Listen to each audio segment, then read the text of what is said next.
গত আইপিএলে স্পিনার বরুণ চক্রবর্তীকে নিজেদের দলে রেখে দিয়েছে নাইট রাইডার্স টিম ম্যানেজমেন্ট।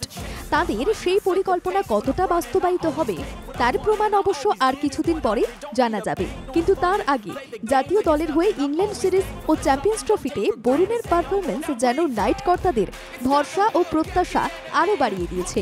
সত্য শেষ হওয়া চ্যাম্পিয়ন্স ট্রফিতে বরুণ যেভাবে বল হাতে বিপক্ষের ব্যাটারদের নাজেহাল করেছেন তাতে আগামী দিনের তারকা হিসেবেও দেখছেন কেউ কেউ।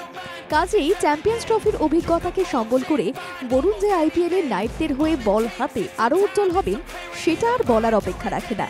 শুধু নাইট কর্তাদেরই নয়, বরুণকে নিয়ে আশাবাদী নাইট সমর্থকরাও। ইতিমধ্যেই সমাজ মাধ্যমে বরুণকে ঘিরে পোস্টও শুরু করে দিয়েছেন তারা।